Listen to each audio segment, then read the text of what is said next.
आगमन सुद्धा मनोज जरांगे पाटील यांच्या आंदोलनामध्ये झालेलं आहे आणि त्यांनी अत्यंत मनोभावे गणपती बाप्पाचं पूजन सुद्धा केलेलं आहे। गणपती बाप्पासमोर नतमस्तक सुद्धा या ठिकाणी मनोज जरांगे होणार असल्याचं आपल्याला पाहायला मिळतं। गणपती बाप्पाच्या चरणावरती मनोज जरांगे पाटील यांनी फुलं सुद्धा अर्पण केलेली आहेत। प्रत्येक मराठा व्यक्ती असेल, प्रत्येक हिंदू असेल, त्यांच्या घरी आज गणपती बाप्पाचं आगमन होत आहे आणि तो उत्सव साजरा केला जातो। मात्र मनोज जरांगे पाटील यांनी आंदोलनामध्येच या ठिकाणी गणपती बाप्पाचा उत्सव जे आहे ते साजरा केलेला आहे। गणपती बाप्पाचं पूजन केलेलं आहे। गणपती बाप्पाच्या हातामध्ये हरतालिका त्या ठिकाणी ठेवण्यात आलेली आहे। गणपती बाप्पांच्या पायावरती फुलं सुद्धा अर्पण करण्यात आलेली आहेत आणि मनोभावे गणपती बाप्पाचं सुद्धा या ठिकाणी मनोज जरांगे पाटील दर्शन घेत आहेत। या आंदोलनाला यश मिळावं, मराठा समाजाला आरक्षण मिळावं या मागणीसाठी जी आहे ती गणपती बाप्पाला या ठिकाणी मनोज जरांगे पाटील यांच्याकडून प्रार्थना केली जात आहे आणि गणपती उत्सव साजरा करत असते मुंबईच्या दिशेनं या ठिकाणी रवाना होणार आहेत। आता काही वेळामध्ये मनोज जरांगे पाटील जे आहे ते मुंबईच्या दिशेनं निघालेले सुद्धा आपल्याला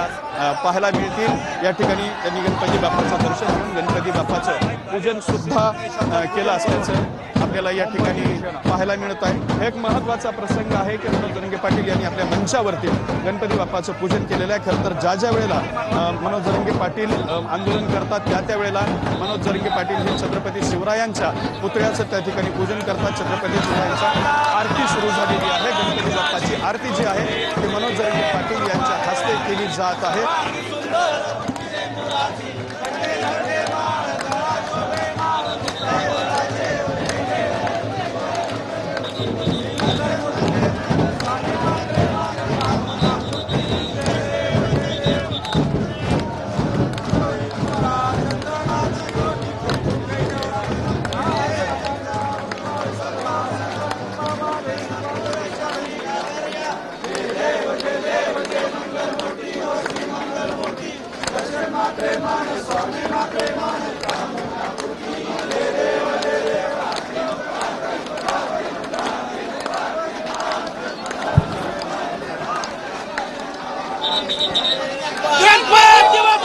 गणपती बाप्पाची घोषणा सुद्धा या ठिकाणी मनोज जरांगे पाटील यांनी दिलेली आहे। गणपती बाप्पाचे पूजन करून गणपती बाप्पाची आरती सुद्धा करण्यात आलेली आहे आणि ही गणपती बाप्पाचं पूजन जे आहे त्यांनी केलेलं आहे। गणपती उत्सव जो आहे तो एक प्रकारे या ठिकाणी त्यांनी साजरा केलेला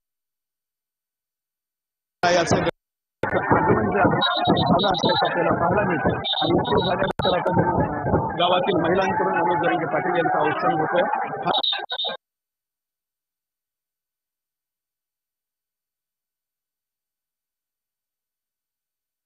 अशा पद्धतीने आपण बघू शकता की मनोज जरांगे पाटील यांच्या ज्या आंदोलनामध्ये सातत्याने सहभागी झालेल्या महिला आहेत त्यांच्याकडून या ठिकाणी औक्षण जे आहे ते करण्यात येत आहे आणि हे औक्षण झाल्यानंतर संपूर्ण समाजाला मनोज जरांगे पाटील जे आहे ते माध्यमांच्या माध्यमातून संबोधित करणार आहेत आणि त्यानंतर तातडीनं मनोज जरांगे पाटील हे वाहनांच्या माध्यमातून मुंबईच्या दिशेने रवाना होतील। मात्र आपण जर काही प्रचंड मोठी गर्दी जर बघितली तर ही अशी प्रचंड गर्दी जी आहे ती या ठिकाणी आंदोलनाच्या ठिकाणी झालेली आहे। लाखोच्या संख्येनं मराठा बांधव अंतरवाली सराटी या गावामध्ये दाखल झालेली आहेत।